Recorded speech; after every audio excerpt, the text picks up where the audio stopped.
This is a session whose title and description were put together long before I had any idea what I was talking about. And so also source sheets. So now I know what I'm going to talk about, but we're going to work within the framework that was established before we knew those things. I just got off a plane from Kyoto.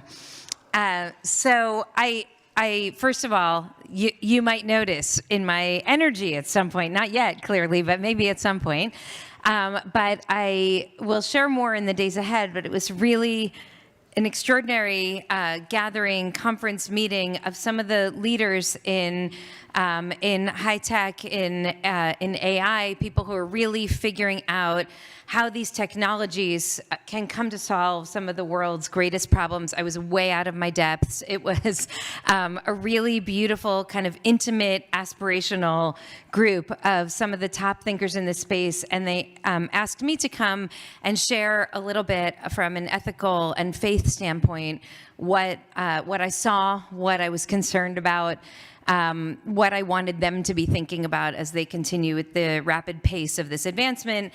And I'll tell you at the beginning of my talk what my takeaway was at the end, which is I was in a room full of brilliant people who are trying to figure out how to make machines more human, and I'm trying to figure out how to make humans more human, which is really what I think my job is and what the work of our time is.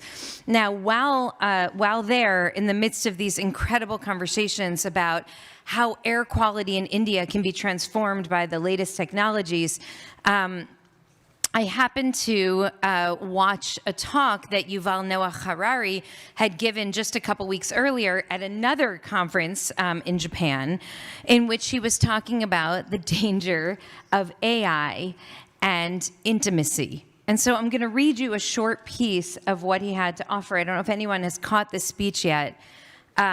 But I really believe that Yuval Noah Harari is one of the most brilliant and provocative thinkers of our time, and I take him very seriously, and this is what he says. AI can replicate intimacy.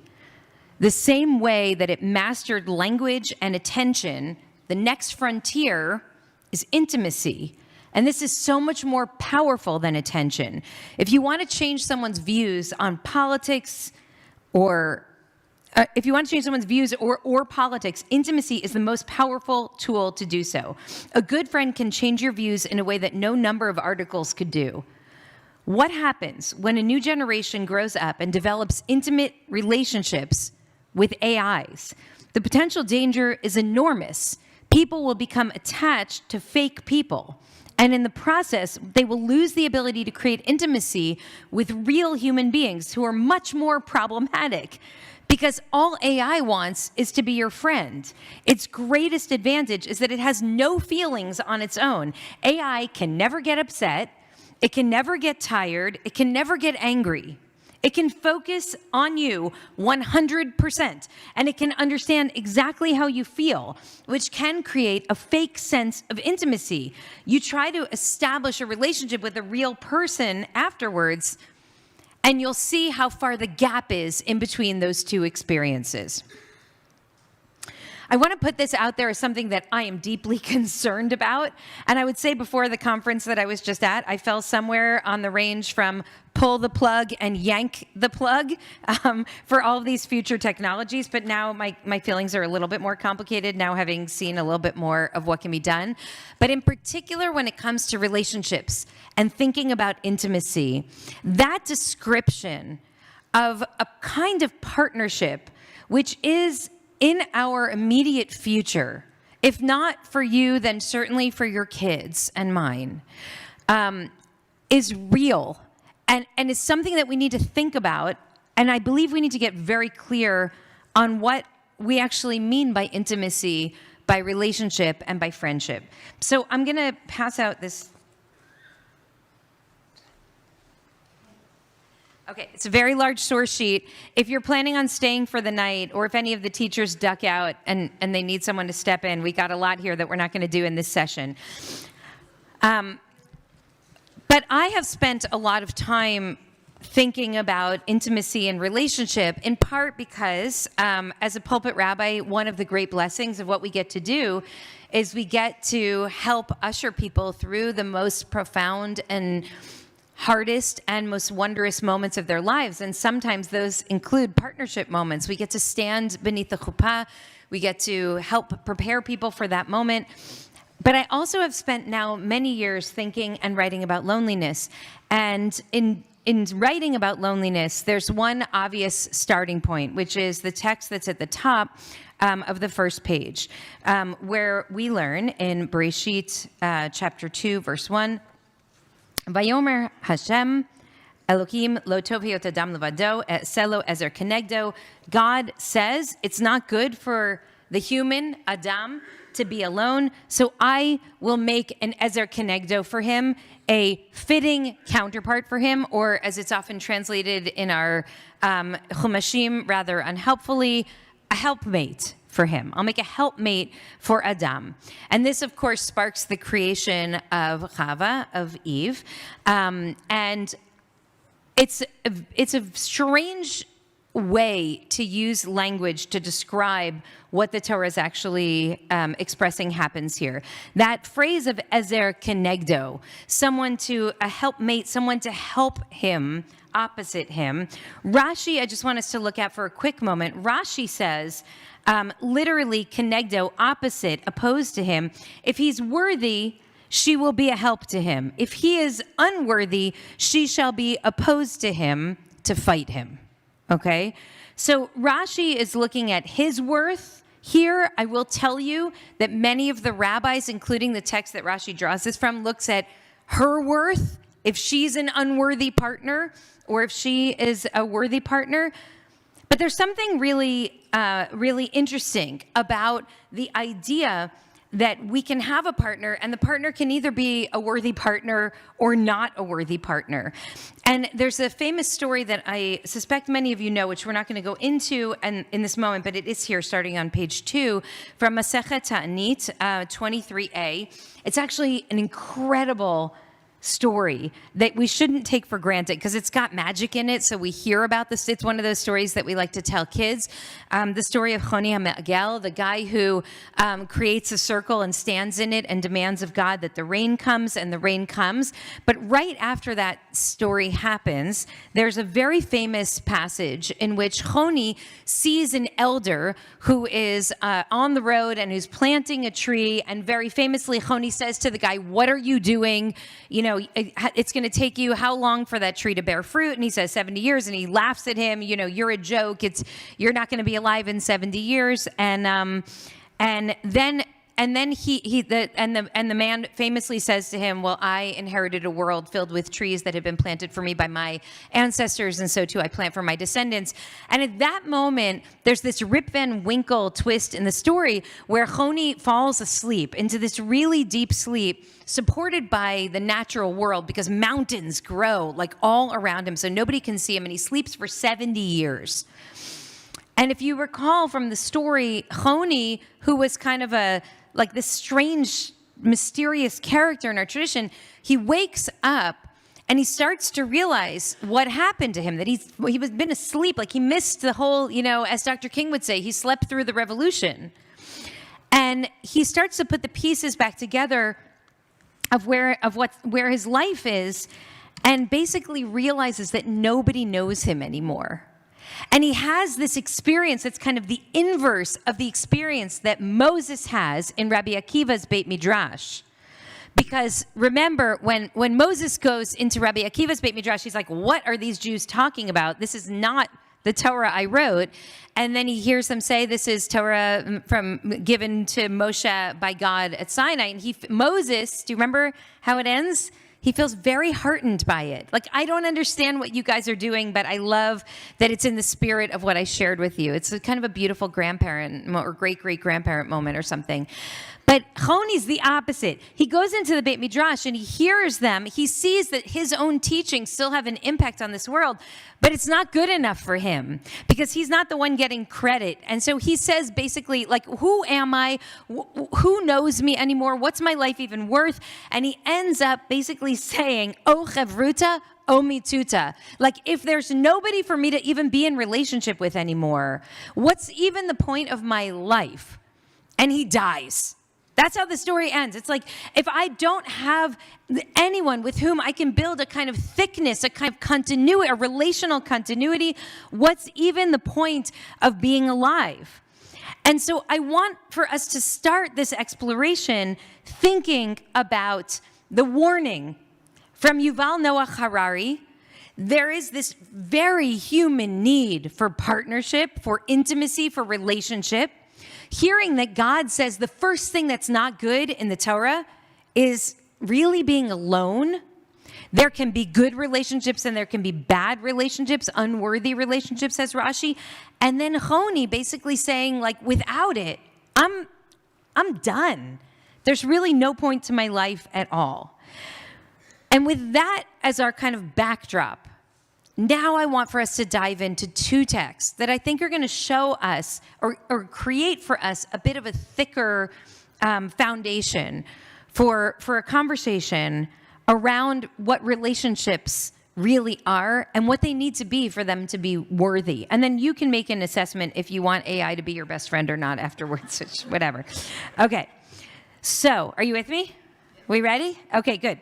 Okay, so first I want to take a look at the text that I imagine is the more well-known of the two that we're going to look at. And that is because it comes from Bava Metzia 84a. And there's way too much text here on this page, so I'm going to ask you to skip down to,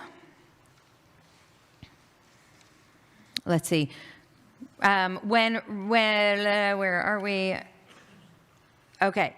One day, Rabbi Yochanan was bathing in the Jordan. We're about 8 lines from the bottom on page 3. Okay. So, out of curiosity, how many people know the love story of Reish Lakish and Rabbi Yochanan?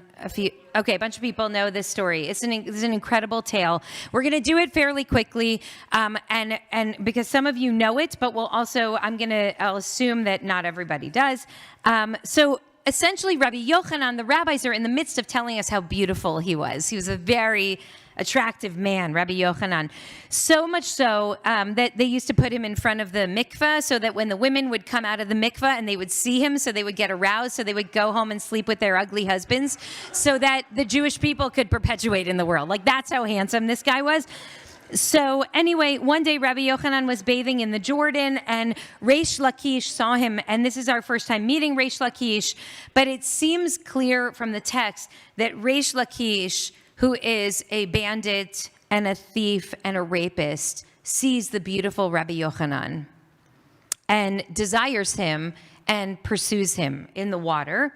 And when that happens, Reish Lakish, they fight, and Rabbi Yochanan resists him and essentially convinces him through this wrestling match that they have, you're really strong. Imagine if you used your strength not to harm people through acts of violence like this, but if you used your strength for Torah. Now, that is like an invitation. I don't know why it worked, but Reish Lakish agrees, and he goes through this total transformation. He is the ultimate Baal Tshuva. He comes into the Beit Midrash. He doesn't know anything. He starts to learn from scratch, and Rabbi Yochanan is his teacher, and then becomes his Hevruta, okay? And Rabbi Yochanan's the greatest scholar of his time, and Reish Lakish matches him point for point. They're both incredibly brilliant. They see each other fully. In fact, they are so deeply in love with each other that Rabbi Yochanan gives Reish Lakish his sister to marry. They look alike. I mean, there's a lot going on here, folks. So that's this family. You think your family's got trouble. So anyway, the main drama of this sugya, though, is a very subtle drama in which one day these two men are in the Beit Midrash. They're in the study hall. And they get into an argument like they did about literally everything, about a very particular halachic point. So you can see it. It's about, 8 lines down on page 4. Thank you, Michael. Okay, so One day, the sages of the study hall were engaging in a dispute concerning the following Breita with regards to the sword, the knife, and the dagger, the spear, the hand sickle, and the harvest sickle. From when do they become susceptible to ritual impurity? At what point can they become impure? When they're still in the manufacturing process, they cannot become impure, but at a certain point, they're developed enough that they can be. And the Breita answers, well, from the time that they're done being manufactured. The rabbis then say, and when is the completion of the manufacturing? And Rabbi Yochanan says, when you fire the item in the furnace. But Reish Lakish says, when you scour them in water, which is a little bit later in the process, because first you have to burn it in the furnace, and then you dip it in the water to cool it afterwards. Okay, that's it, folks. That's it. Like, this tiny dispute ends up breaking everything in the perfect harmony of this totally transformed man and the deepest love and Hevruta that fueled the Beit Midrash, because the two of them disagree, and they disagree fundamentally, which sparks Rabbi Yochanan turning to Reish Lakish, his best friend, the love of his life. And he says, a bandit knows about his banditry. That's bad. That's really bad. Now, you may have noticed, I know I read them quickly, that all of the objects that they were arguing about the ritual impurity of could be used as weapons. And who knows weapons? A guy who used to be a thief, a rapist, a bandit. And all of a sudden, in one fell swoop, Rabbi Yochanan says to him, you'll never be more than you once were at your worst. And he just breaks him. It's like the way that when you really love someone, you know exactly how to destroy them, right? And he just destroys him. And so basically, Reish Lakish says, like, why did I even go on this whole journey? You know, I was a leader of bandits. Like, why come to be a leader in the Beit Midrash? I should have never left, et cetera, et cetera. And it's a really tragic end, because Reish Lakish, without Rabbi Yochanan's love, this insult, like, not only hurts his spirit, but it breaks his body, and he gets really, really sick. So sick that his wife, the sister of Rabbi Yochanan, the wife comes and begs Rabbi Yochanan, saying, hey, guys, figure it out. My husband's going to die over this fight. And Rabbi Yochanan will not relent, and Reish Lakish dies. It's horrible. It's a really devastating story. And after the death of his best friend, he can't function anymore. He totally falls apart too. Like, it ruined both of them forever. The rabbis get really worried about Rabbi Yochanan. He lost his best friend and his Hevruta, and he can't really function at all. And so what they do is they send this guy, this poor guy, Elazar ben Padat, who's going to go, by the way, can anyone identify a particular poignancy in Rabbi Yochanan being begged by his sister to help heal Reish Lakish and him declining? If you scan your Rabbi Yochanan story brain. What?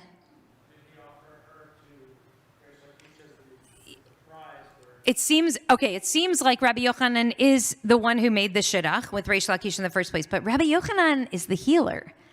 Rabbi Yochanan, he's not only gorgeous, he's also a healer. And he's the one who in Brachot goes to the bedside of all the sick rabbis, and he lifts out his hand and he brings them up. He gives them some kind of healing of body and or spirit. He's the healer, and he's the one who will not grant healing to his own best friend, love of his life, Reish Lakish. It's really devastating. So poor Elazar ben Padat is sent to go and sit with Rabbi Yochanan. He won't teach Torah anymore. He won't get out of bed. He won't do anything. And so they send this poor guy. And Elazar ben Padat's a really good student of Torah, but he goes and he basically sits, and every time Rabbi Yochanan says something, he totally agrees with him. You're so brilliant. You're the greatest of your generation, blah, blah, blah. And Rabbi Yochanan's going out of his mind until he finally says, like, you think that's going to help me? You think you're going to take the place of Reish Lakish? Don't you understand? Every time I spoke, 24 times Reish Lakish would challenge me. And I would have to respond back, and then he would respond, and we would dance. We would dance together. And sometimes I would win, and sometimes he would win, but we were both better off for it. I don't want a relationship with a nobody who's just going to tell me how great I am all the time. I want a relationship with someone who's going to help me think more deeply, challenge me to be a better version of myself. And you know, that's the tragedy here. I mean, the tragedy of the story is literally without that kind of fuel in their heart, both men die. Like, do you see this, how high the stakes are in these rabbinic stories? Choni, o Hevruta, o mituta. If I can't have recognition, partnership, I want to be known in this world. If I can't be known in this world, I may as well die. Reish Lakish dying from this, Rabbi Yochanan dying from this. And what they're saying is, like, we need more. I need more than just someone else around me. I need to be known by that person, and I need to be known in a way that helps me know myself. It's like a different standard, right? Now, I want to put one more text on the table, and then I want to discuss all of these things together. And this text, I'm going to guess that Rabbi Sean Filzmeyer and Rabbi Artson have seen, but I don't know. It's a little bit less known. From Moed Katan. It's on the first page. So holding all of these pieces together, I want to ask us to dive into a different kind of story, but I think you'll see why it comes.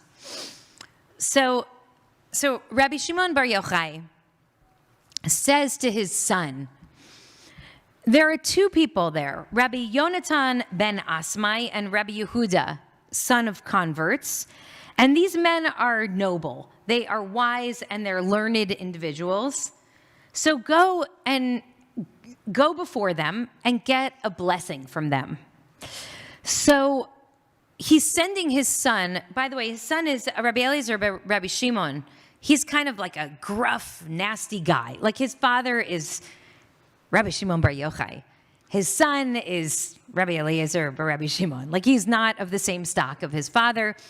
Anyway, his father sends him out and says, you have to go and visit these two rabbis and ask them for a blessing. So he goes, the son goes, and he finds these two rabbis, and they're deep in discussion, and they're talking about apparent contradictions between two psukim, and we don't have time. I'm not going to go into why it's relevant, though it is interesting. And then basically at some point, they're in the midst of this halachic device. They're doing Hevruta, right? They're doing what Reish Lakish and Rabbi Yochanan were doing. And then at some point, they see Rabbi Shimon Bar Yochai's son. And they say to him, what brings you here? Or, what do you want here? We don't know the tone. And he says to them, well, my Abba told me that I should come here so that you would give me a blessing. And listen to how these two guys respond. They say to him, may it be God's will that you should sow and not reap, that you should bring in and not take out, that you should take out and not bring in, that your house should be destroyed and your lodging place should be inhabited, that your table should become confused, and that you should not see the new year. Okay. That is not what he went there looking for.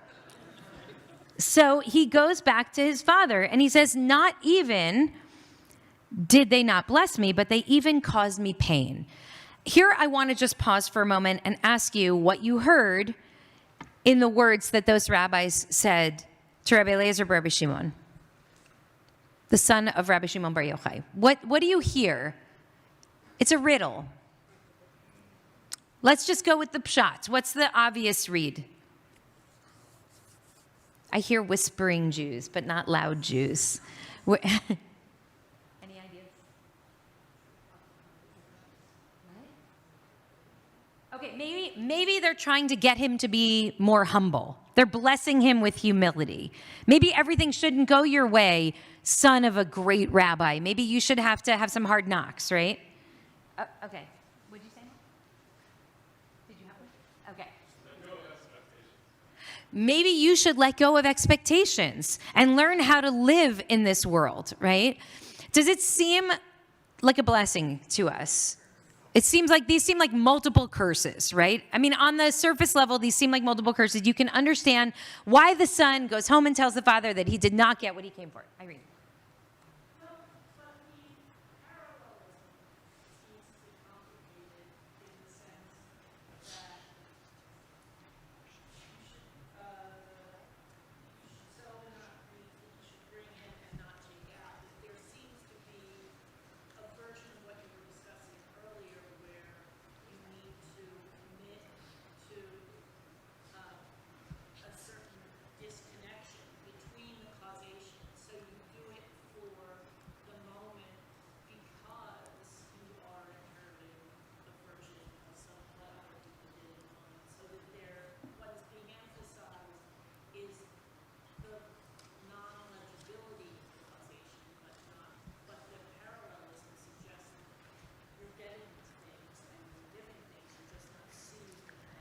Okay, that was great, and I can't repeat all of that. I won't get it all right, but it's. I think that on the most basic level, it does seem complex. On the face of it, it seems clearly insulting and kind of cruel, but it's also complicated. And it seems like there's a riddle here, and it's not one that Rabbi Eliezer or Rabbi Shimon can figure out. And so he goes home and he says to his father, "Not only did they not bless me, but they even hurt me with words." And they say, "Well, what exactly did they say?" Just think of this parenting move for a moment. Like your kid comes home and is crying, and they were really awful to me. And Rabbi Shimon Bar Yochai says, "Okay, hold on, take a breath. Tell me exactly word for word what happened." And he goes through the whole thing. He tells them. And Rabbi Shimon Bar Yochai says, "Yeah, but these are all blessings. You heard them as curses, but they're all blessings. They were just uttered in a cryptic manner," says Steinsaltz. And so let me break it down for you. And basically what's about to happen now, I'm not sure if this is good parenting or not. I would ask Deborah Musher. But like the father's now going to say to the son, "I'm now going to take you back on a journey through everything that you just shared with me and show you why you read it wrong. And actually, these guys who you think were being cruel were actually blessing you." And he goes through, when they said you should sow and not reap, what they meant is that you should have lots of children and they shouldn't die. That's actually a great blessing. Their statement that you should bring in and not take out means that you should bring in brides for all of your sons, and your sons should not die. Again, a good thing, which would cause their wives to leave. So basically, for each one of these things, your house should be destroyed and your lodging place inhabited. This should be interpreted allegorically as this world is like your lodging place and the world to come is your house. That means that's what they meant when they said that your house should be destroyed, meaning the world to come is less important than this world. You should have a table full of noise and celebration, confused with all the grandchildren seated at your table, etc., etc. So I want to ask you this. What does Rabbi Shimon Bar Yochai do here that teaches us something about relationships, about intimacy, about knowing and being known by another?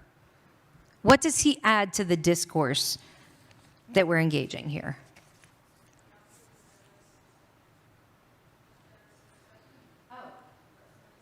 Okay, great. So first of all, that's really interesting because I was talking about the relationship between the father and the son, and you're actually reading also the relationship between the father and the other rabbis. Now, remember, these two guys were chosen by Rabbi Shimon Bar Yochai to be the ones who were going to give blessings to his son.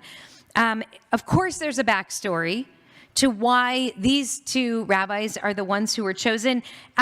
Nobody's 100% certain. They're they appear. They're not famous rabbis, Rabbi Yonatan ben Asmai and Rabbi Yehuda, but there is a strong sense that Rabbi Yehuda is the rabbi that whispered about Rabbi Shimon Bar Yochai and his son violating precepts of the law, which led to them needing to hide in a cave for 13 years.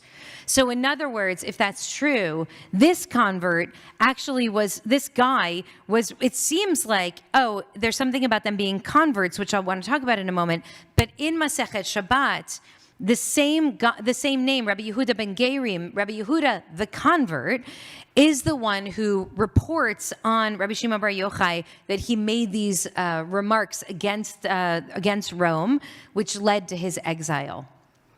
If that's true, then when the rabbi sends his son to that place to get blessing, something very holy is happening. Any ideas? You're gonna have to speak up here. What is happening if this guy, Rabbi Yehuda, is actually the Rabbi Yehuda that was responsible for these two rabbis having to dwell in a cave? Remember, they dug holes in the sand and they would go in up to their neck and they come out only to eat. So what does it mean if the person who sent them into that prison is the person who now that they're out is going to be the one who blesses his son? Yeah.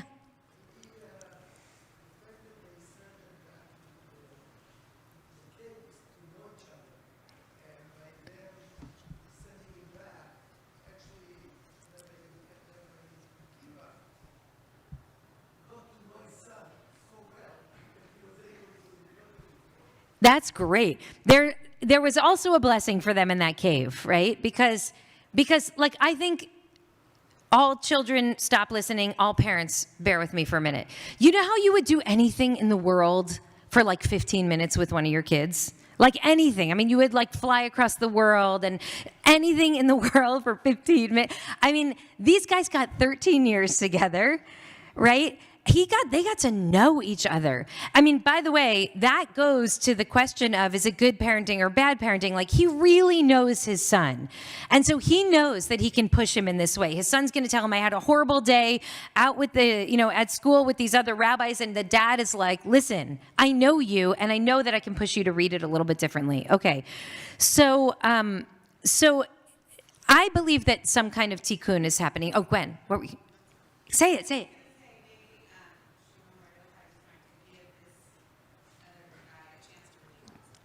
Okay, so Gwen believes that some kind of tikkun is happening here. So that in a way, these rabbis, if this is true, if it is actually the same rabbi who actually turned them in, that he's saying, look, we don't judge people forever based on their worst behavior. This is a theme we've already heard in this shiur. Exactly. We allow people to grow and to develop and to change, and these guys also have Torah in them, and we have to forgive them. We have to allow them to be something more. So now go, and this will be the symbol to them of us embracing them and healing being possible, except that it doesn't work easily because what comes back seems like a curse to all of us, and also to Rabbi Eliezer, and only once Rabbi Shimon bar Yochai does the kind of autopsy on the curse does it then seem like a blessing. There's also something about them being converts, even if it's not the same person who told the Romans about Rabbi Shimon bar Yochai. Any thought about that? Like, what's the significance that the rabbis that the son is going to get the blessing from are children of converts? Who cares? You're not even supposed to talk about if somebody is descended from converts. Once they go through the conversion process, they are also they're Ben Avram Basara. They're the same, part of the same chain of tradition. So why might it matter?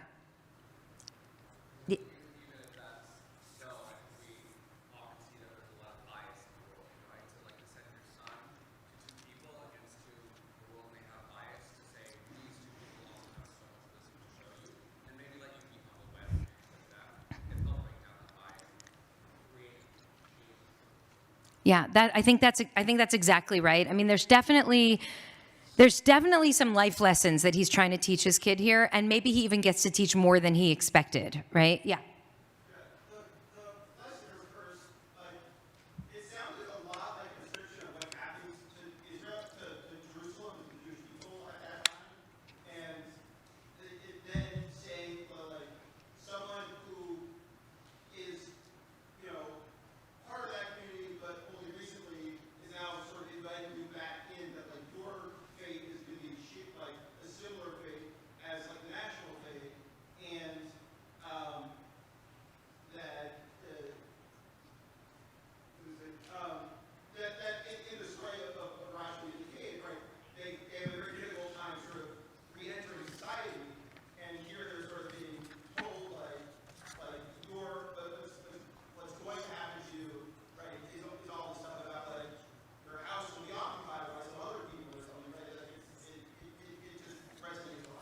Okay, that's so great. Thank you. I want to just draw the thread out now because we've gone on kind of a complex journey here. So first we have Yuval Noah Harari warning us about falling in love with AI because guess what? Of course they're going to be better than any actual human you'll fall in love with because they're only there to serve you and they have no needs of their own. And then we start to learn that maybe in real relationship, having to pay attention to other people's needs might actually be part of the essence of relationship. If you consider the case of Reish Lakish and Rabbi Yochanan, we learn that not being known at all in the world is fundamentally not good from a theological perspective. Lo tov heyot adam levado. It's not good. And we also learn that human beings can't sustain themselves if they're not known in the world, but that not every relationship counts as a life-sustaining relationship. So the relationships in which Elazar ben Padat is giving Rabbi Yochanan exactly and precisely what he thinks that great rabbi needs, but he's getting it wrong, gives him no fulfillment and leads him only to literally desire death. And then we have this model of a father and son partnership in which a child has an experience in the world, is certain that he understands that experience because it's obvious what it is. And then somebody who loves him deeply and knows him well because they lived in a cave together, for way too long, can say to him, I just need to challenge your assumptions here. Because what you're reading about this story is not what actually happened. Now, if anyone's ever been hurt by a friend, and then you go tell a loved one, like this, they really hurt me, and your family's like, no, you're reading it wrong, that doesn't feel good, right? It takes a lot of love to offer the message that Rabbi Shimon Bar Yochai offers here in order to be able to say, like, I see you and the pain that you're in, and I want to help expand your sight of vision here. I want to see you to see as a much bigger field before you of possibility. So I want to bring us to what my beloved John O'Donohue from this beautiful book on Amkara that where he talks about this tradition, this Celtic tradition of soul love. And I think we have, what's our time? What? Oh, great. Okay. I'm going to give you John O'Donohue and then we're going to talk. So what he says is the following. He says, so if you're lucky in your life, you might find an anamkara, a soul friend. This is a person who acts as a teacher or a companion or a spiritual guide. Initially, it was referring to someone to whom you confessed, someone to whom you were willing to share the hidden intimacies of your life. With the anamkara, you can share your innermost self, your mind, your heart. This friendship itself becomes an act of recognition and also of belonging. And I just want you to hear as I'm reading some of these words to see if this resonates with your experience. In this love, you are understood as you are without mask, without pretension. The superficial and functional lies and half-truths of social acquaintance fall away, and you can be as you truly are. Love allows understanding to dawn, precious understanding. Where you are understood, you are at home. That understanding is what nourishes belonging. Now go to the next page for a moment. I don't know if it's actually, I have different pagination. When you're able to engage in this kind of depth of connection, in which we are able to unmask ourselves and see another fully and let another see us fully, the heart learns a new art of feeling. Such friendship is neither cerebral nor abstract. This is not merely a metaphor or an idea. This is a soul bond that existed as a recognized and admired social construct in certain cultures. It altered the meaning of identity and perception. When your affection is kindled, the world of your intellect takes on a new tenderness and compassion. You look and see and understand differently. And if anyone here has ever been in love, you really understand this, right? How the colors change. The whole world looks more vivid, right? Things sound differently. You smell things differently. I did this This was this morning. I just realized.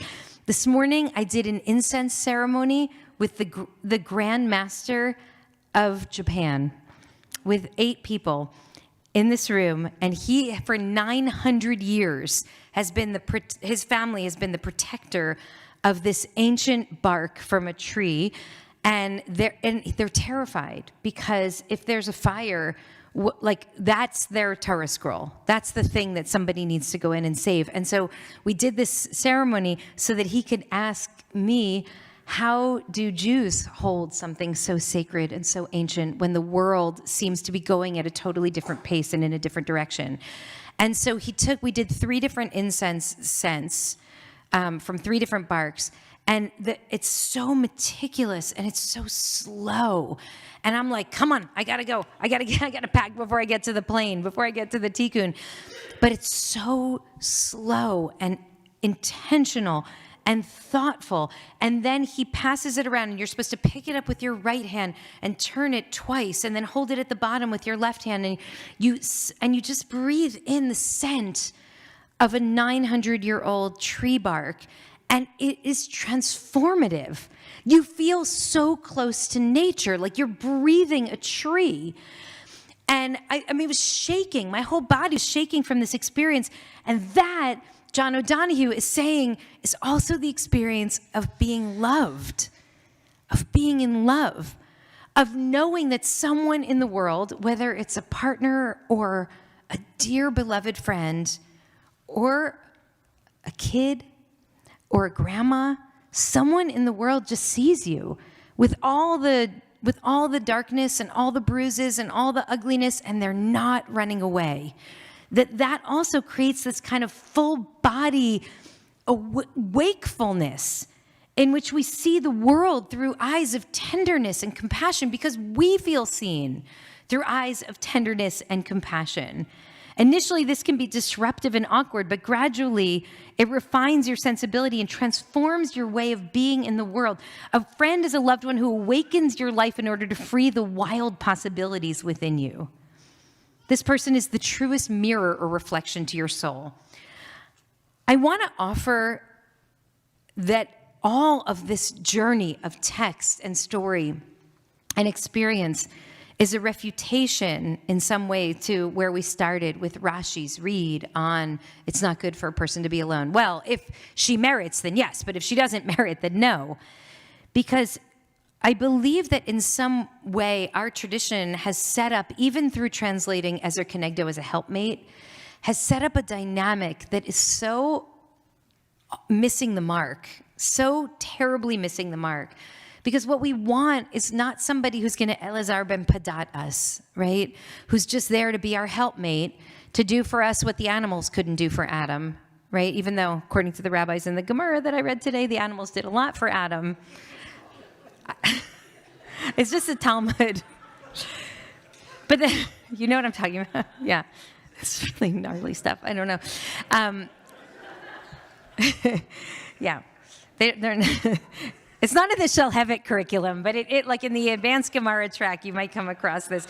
So, but the point is that the Ezer Kenegdo, I don't think was ever intended to be the one who was there just to fulfill the need of the other, but instead to in some way be a kind of two-way mirror, like to see so that they could also be seen, because giving and receiving love is essential, and it helps us experience the world differently, and it awakens us to the possibilities within ourselves and also within each other. And as Martin Buber says, the I only truly becomes truly itself in relation to the thou.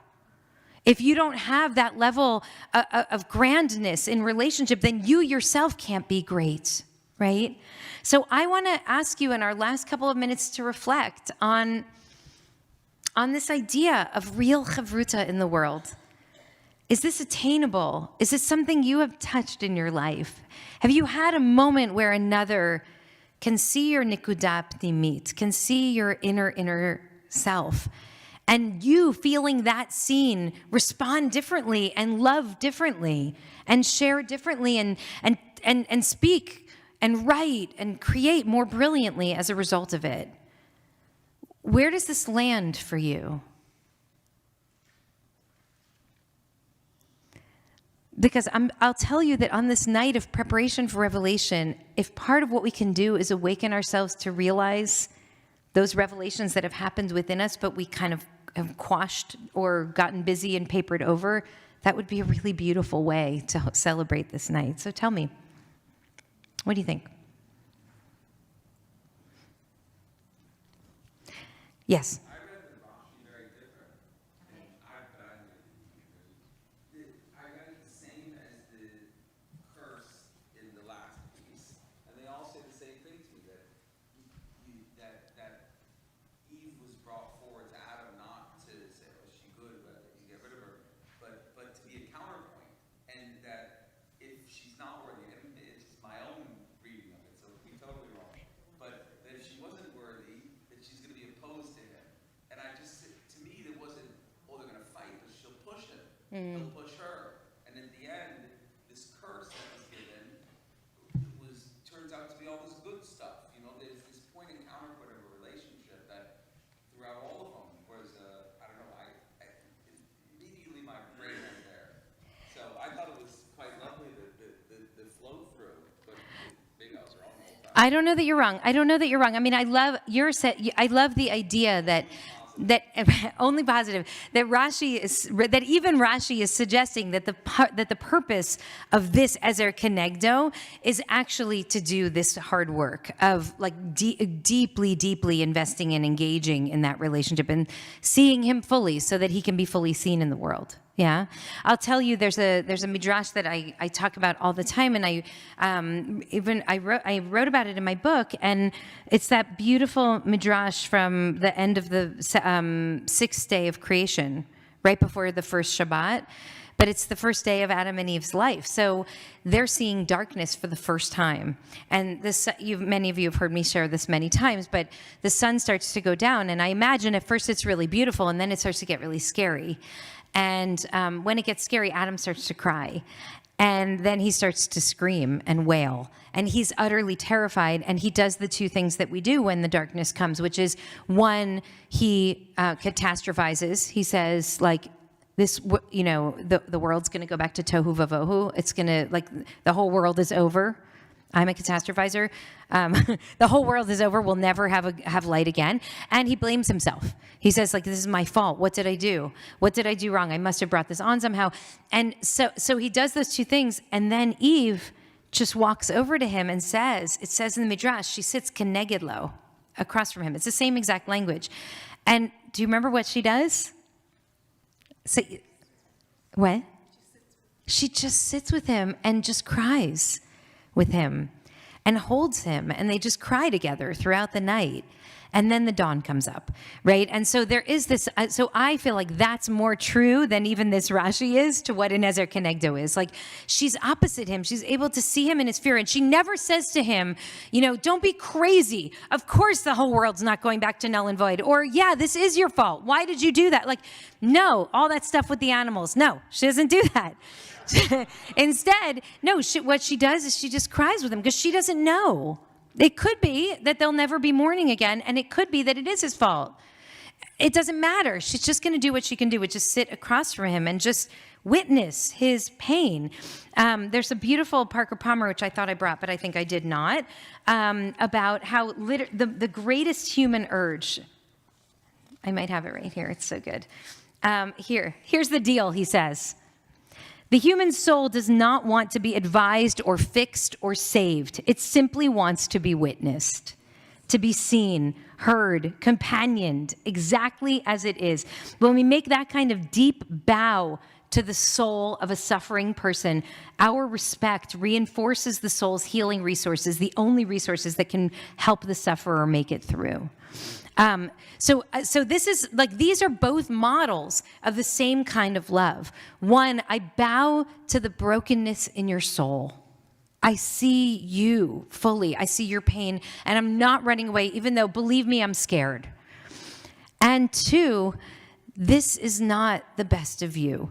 You running away from those rabbis and telling everyone how they cursed you, there's something else for you to learn here. And maybe Rabbi Shimon Bar Yochai doesn't even know the truth of what they meant. Or maybe he knows that they hate him. We don't know. But he's not concerned about those other two rabbis. He's concerned about the one rabbi he loves, his son. And so he says, look, you can choose to walk through the world seeing everything as a curse, or you can choose to see the blessings. Let me teach you how to find the blessings. Let me teach you how even from the people that have caused us pain, we can still find blessings. And that is a really powerful model of love, I think. Yeah.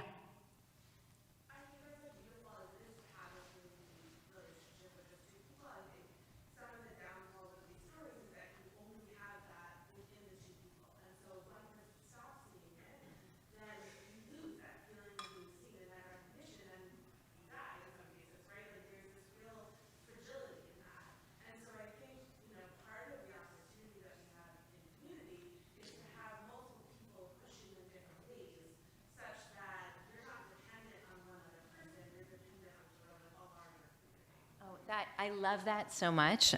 Yes, amen to that. I want to challenge one piece of it, which is these rabbis. Yeah, they died when they didn't have the Hevruta that they needed.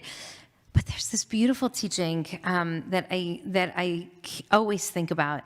That, our rabbis are so deeply concerned with business practices, like having just business practices. And so measuring your scales first thing in the morning and making sure that the gauge is set properly. Your entire integrity as a human being depends on your scales being honest. Because if you don't take the time to do that and zero out your scales, then you're overcharging people throughout the day, and you can never go back and repay that.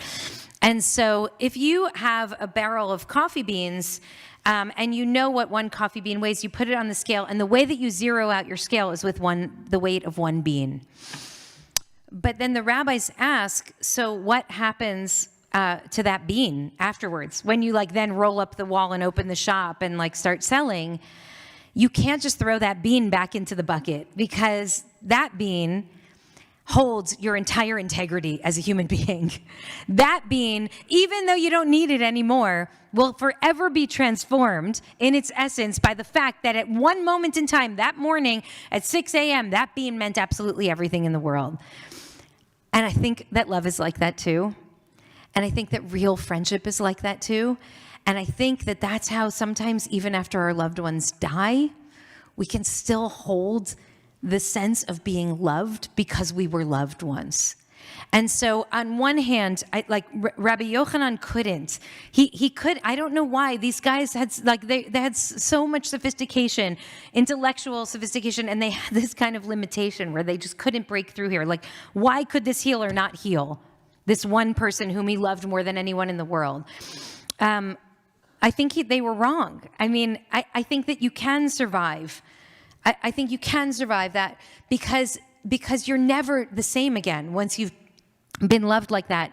I'm feeling the urge to do an Esther Perel exercise here for one moment, so forgive me, but I'm just going to ask you to close your eyes for a moment. Let's just try this. And I want to ask you if you feel that you have ever in your life had that kind of love, and I don't mean romantic partner, marriage partner, I don't mean that. I mean, if you have been seen in this world, if you have seen another in this world, if you resonate to the language of the Anam Kara, that this is a kind of depth of soul connection, I just want to ask if you'll raise your hand where you are, if you've had that. And what a blessing. And for those who didn't raise your hands, you can put your hands down now. For those who didn't raise your hands, I bless you that you find that. I bless you that in this world of so much violence and so much hatred and so much dehumanization, that we're able to make humans more human. That we're able to actually do the most human thing of all, which is to love and be loved. And that requires a certain measure of vulnerability, a certain measure of challenge. It's not being passive. Love is not passive. It means taking risks. It means being willing to see the world through someone else's eyes, and also not stopping there, but trying to help them see the world through even bigger and more beautiful eyes. I hope that we can do that, because I think that what Parker Palmer wrote what John O'Donohue is right about this. When we're able to do that, something fundamentally changes in us, which changes the way we walk through the world. And I think that each of us needs to walk through the world with more tenderness and compassion right now. As the world gets harder, we need to get softer. And if we all put the highest virtue on that kind of love, we could create circles of tenderness and care. And you can't tell me that won't have an effect in the world.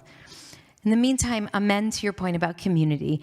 And as each of us searches for our anamkara, for our friend or loved one or parent or child or sibling or something, we can find pieces of that with each other. And so amen to coming together tonight and again after this. And I hope you all have a beautiful and meaningful Shavuot. Chag Sameach.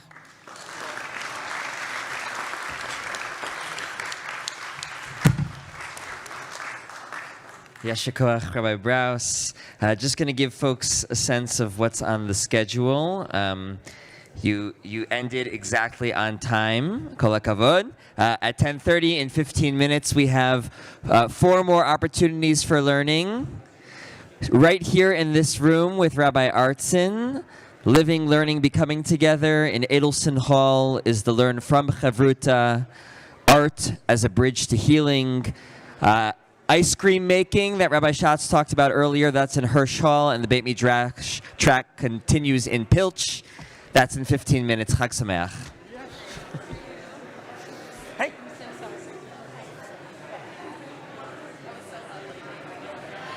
For folks who are still here, I have one more announcement that I want to share really quickly before we leave the room. I think that before Yontif, some people heard about what happened in Boulder, Colorado. Sorry, folks, I should have said this before we broke, but I know very little of what happened in Boulder, but I understand that there was a kind of firebomb attack on a group of people who were marking the passage of time with the hostages still in Gaza, and many people were injured, and some very severely, including one Holocaust survivor I heard. I want to share that that Mayor Bass, Jacqueline Hamilton, is here and works with Mayor Bass, and shared that she is deeply sending her blessings and prayers for healing to our Jewish community. And she will be gathering with Jewish leaders on the other side of Yontif so that we can come together and think about how we can make truly a safe environment for not only for our Jewish community, but for all of us. And so we're really grateful for her support, especially in this time, and really praying for everybody's healing, refuah shlema, and for safety and for peace. Thank you.